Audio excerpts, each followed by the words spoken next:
Di tengah hujan deras yang mengguyur pemakaman di pinggiran Jakarta, Aisyah berdiri di depan peti mati Rina, sahabat karibnya yang baru saja pergi selamanya karena kecelakaan tragis. Suaranya pecah saat dia mulai berbicara, mengabaikan tatapan heran dari keluarga dan teman-teman. Rina bukan hanya sahabatku. Dia adalah orang yang kucinta dengan sepenuh hati, lebih dari sekadar persahabatan. Kerumunan terdiam sejenak, lalu bisik-bisik mulai bergaung, dan mata Ibu Aisyah melebar penuh keterkejutan, seolah dunia mereka baru saja runtuh. Aisyah merasa jantungnya berdegup kencang, seperti ingin melompat keluar dari dada. Dia tahu ini adalah momen yang akan mengubah segalanya, tapi dia tidak bisa lagi menyimpan rahasia ini. Selama bertahun-tahun, dia adalah anak yang pendiam di keluarga, selalu patuh pada aturan konservatif orang tuanya. Ayahnya, seorang pengusaha sukses di Jakarta, selalu menekankan nilai-nilai tradisional Islam dan budaya Jawa yang ketat. Keluarga kita harus sempurna di mata masyarakat, katanya sering. Ibu Aisyah, seorang ibu rumah tangga yang taat, selalu mengawasi setiap gerak-gerik anak-anaknya, terutama Aisyah yang dianggap paling penurut.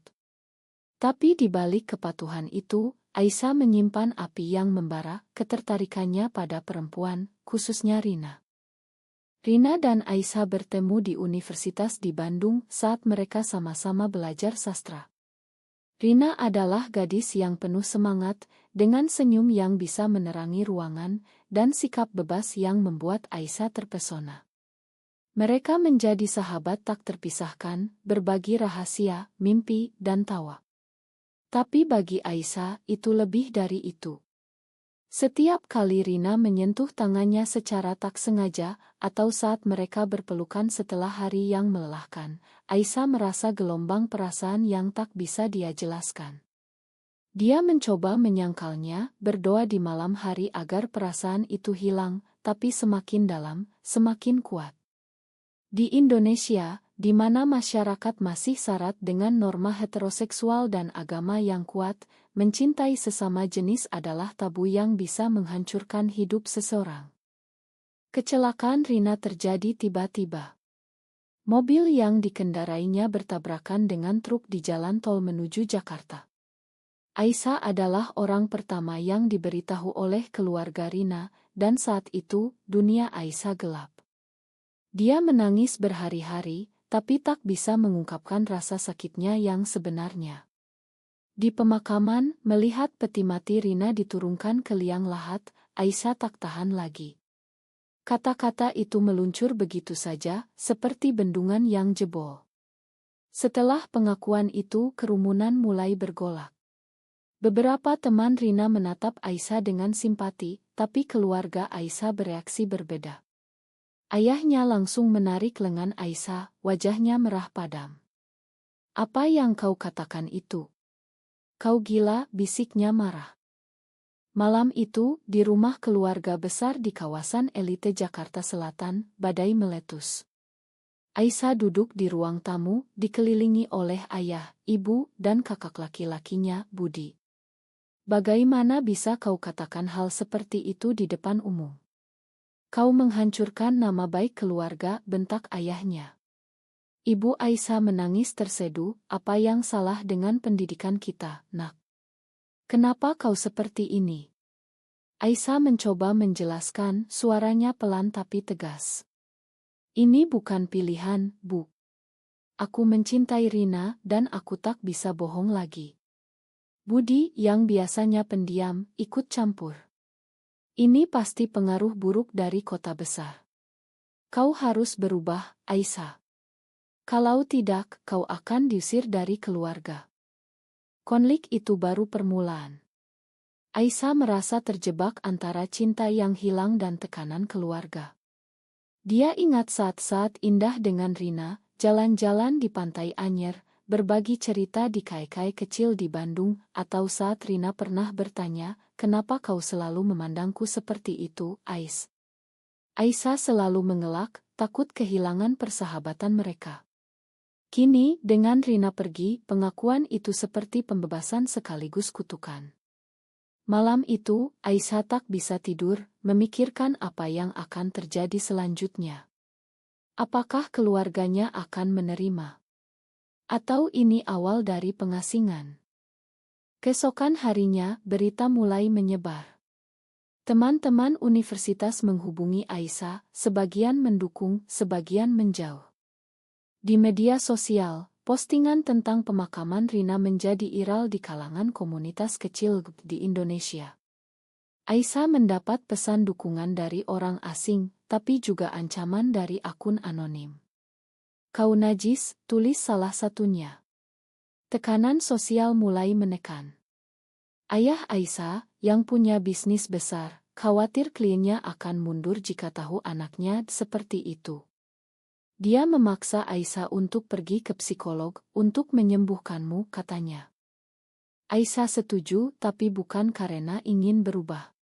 Di sesi pertama dengan psikolog, dia menceritakan semuanya, bagaimana dia pertama kali sadar ketertarikannya pada perempuan saat remaja, bagaimana dia menyembunyikannya demi keluarga, dan bagaimana Rina membuatnya merasa utuh. Psikolog itu, seorang wanita paruh baya bernama Bu Siti, mendengarkan dengan empati. "Ini bukan penyakit, Aisyah. Ini bagian dari dirimu." Kata-kata itu seperti angin segar, tapi Aisyah tahu perjuangan baru dimulai. Di rumah, ibunya mulai mencari calon suami untuk Aisyah, berpikir pernikahan akan menormalkan dia. Sementara itu, Aisyah mulai mencari tahu lebih dalam tentang komunitas LGBT di Indonesia. Dia bergabung dengan grup online rahasia, di mana dia bertemu dengan wanita-wanita seperti dirinya. Salah satunya, Maya, seorang aktivis di Yogyakarta, menjadi teman bicara Aisyah. "Kau harus kuat, Ais.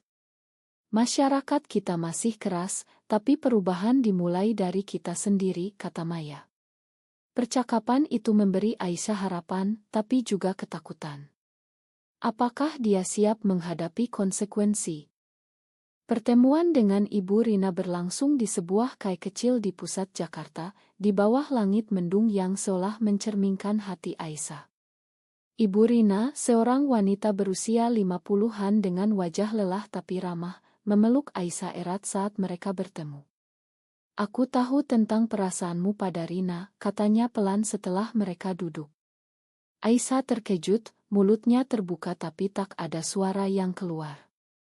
"Rina pernah cerita padaku. Dia bilang kau spesial baginya, tapi dia takut menyakiti persahabatan kalian."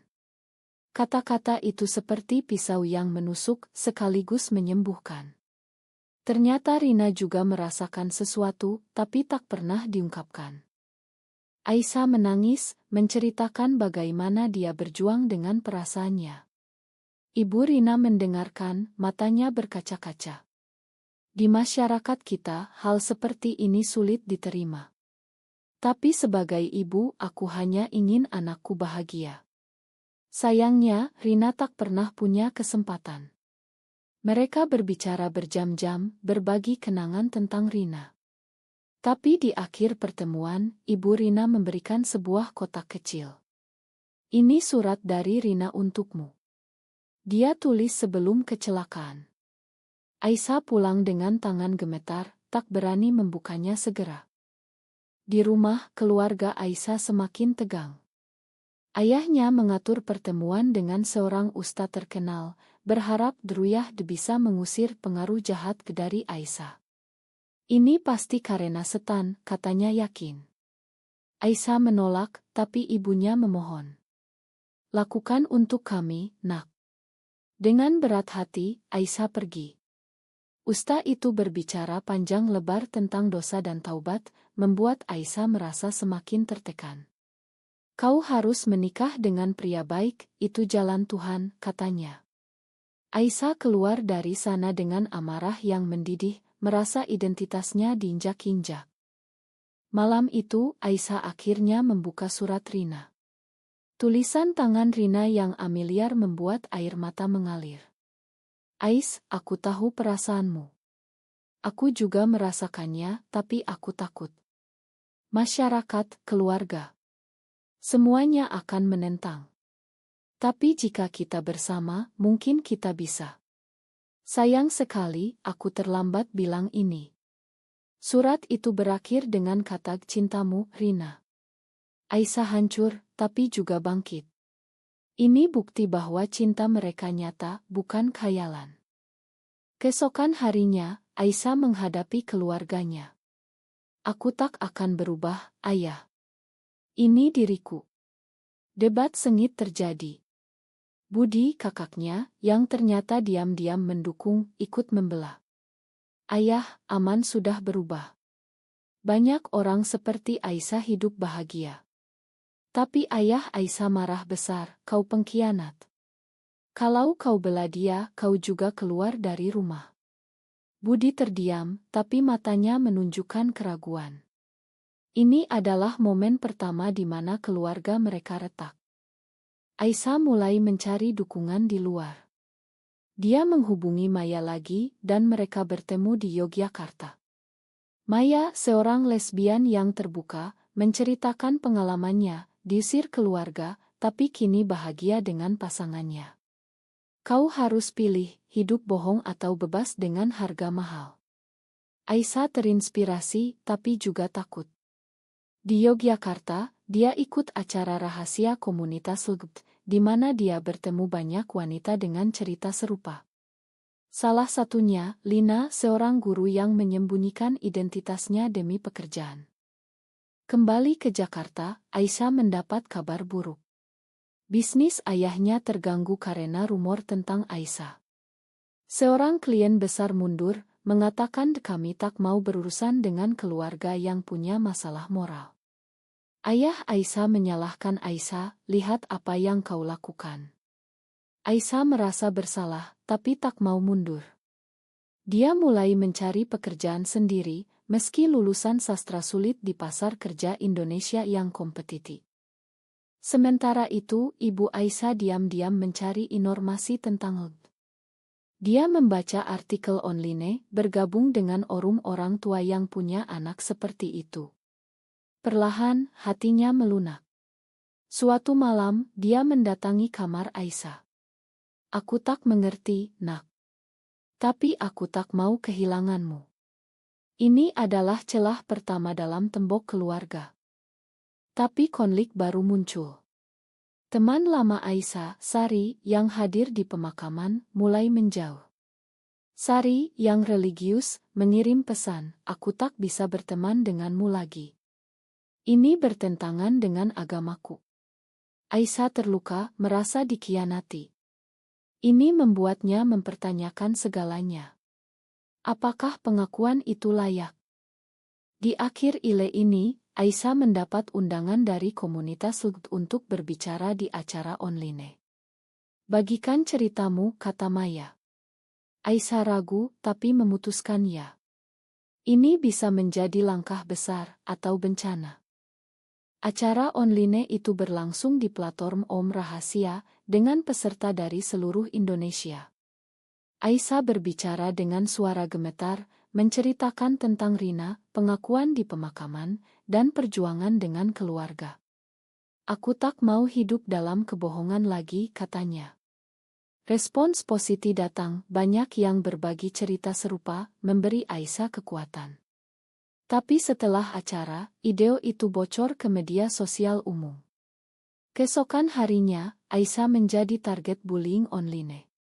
Komentar kebencian membanjiri, lesbian seperti kau harus dihukum, atau kau merusak budaya Indonesia. Keluarga Aisyah panik. Ayahnya marah besar, kau sengaja menghancurkan kami. Dia memutuskan untuk mengirim Aisyah ke pesantren, berharap pendidikan agama bisa mengubahnya.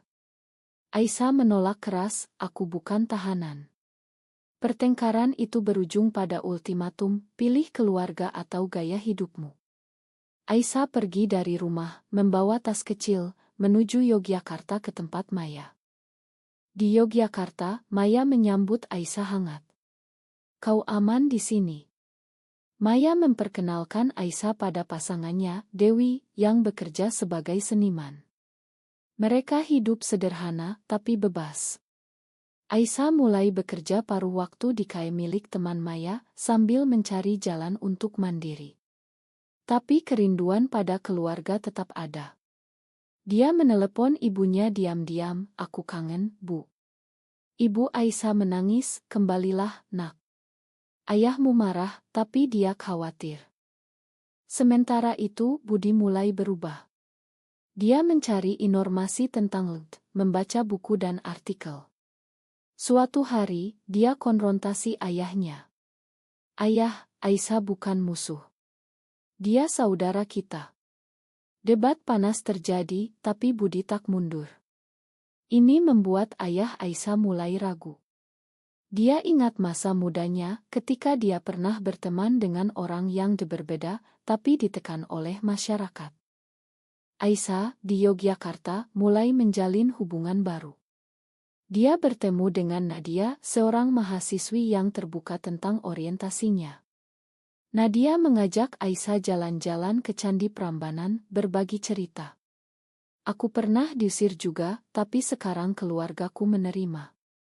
Hubungan mereka berkembang pelan, tapi Aisyah masih trauma karena Rina. "Aku takut kehilangan lagi," katanya. Konflik memuncak saat ayah Aisyah datang ke Yogyakarta. Dia menemukan alamat dari Budi yang diam-diam memberitahu. "Aku mau bicara," katanya tegas. Pertemuan di KAI itu tegang. Ayah Aisyah mengakui, "Aku takut masyarakat menilai kita." Aisyah balas, "Tapi kau lebih takut kehilangan aku." Mereka berdebat tentang agama, budaya, dan cinta. Agama mengajarkan kasih sayang, ayah. Bukan penolakan. Ayah Aisyah terdiam, tapi tak langsung berubah. Kembali ke Jakarta, ibu Aisyah sakit karena stres. Aisyah pulang segera, meski ragu. Di rumah sakit, ibunya memeluknya.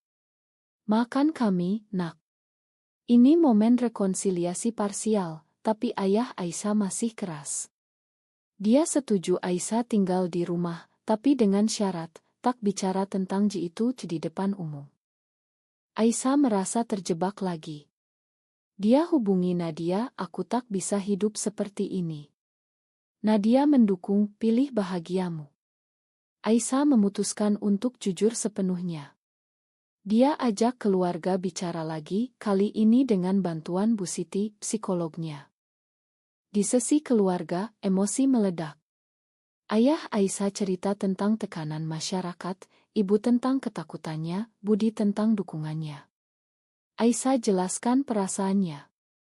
"Ini bukan dosa, ini cinta." Bu Siti mediasi, penerimaan butuh waktu, tapi keluarga adalah pondasi. Di akhir ile ini, Aisyah mendapat kabar bahwa ide bocornya menjadi inspirasi bagi banyak orang. Seorang aktivis nasional hubungi dia untuk kolaborasi. Tapi ancaman juga datang, pesan anonim ancam keselamatan. Ancaman itu membuat Aisyah waspada. "Hati-hati, Ais. Di Indonesia, hukum tak selalu lindungi kita," kata Maya.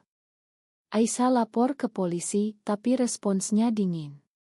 "Ini urusan pribadi," kata mereka. Ini menunjukkan betapa masyarakat masih diskriminasi terhadap LED. Aisyah semakin sadar akan perjuangan yang lebih besar. Di rumah, rekonsiliasi berjalan pelan. Ayah Aisyah mulai membaca literatur tentang LED, meski enggan. Suatu malam, dia bertanya, "Apa yang membuatmu seperti ini?" Aisyah jawab, "Ini bawaan ayah. Seperti warna mata." Percakapan itu membuka pintu, tapi tak langsung ubah segalanya. Aisyah kembali ke Yogyakarta sesekali, bertemu Nadia. Hubungan mereka semakin dalam, penuh dukungan. Nadia ajak Aisyah ikut demo kecil untuk hak LED di Hari Ida Hobbit.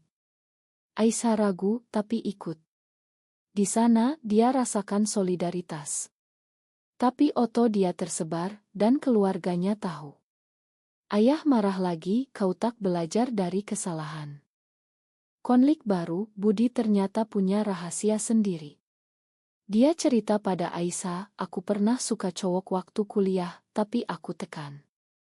Ini kejutan membuat Aisyah dan Budi lebih dekat. Mereka saling dukung, tapi Budi tak siap terbuka. Sementara itu, Aisyah mulai menulis blog anonim tentang pengalamannya. Tulisannya populer di kalangan komunitas, memberi harapan bagi banyak wanita. Salah satu pembaca, seorang remaja di Surabaya, hubungi Aisyah, ceritamu selamatkan aku dari bunuh diri. Ini membuat Aisyah sadar dampak positifnya. Tapi harga dibayar mahal. Bisnis ayah semakin terganggu dan dia salahkan Aisyah. Kau egois. Aisyah balas, aku cuma ingin jujur.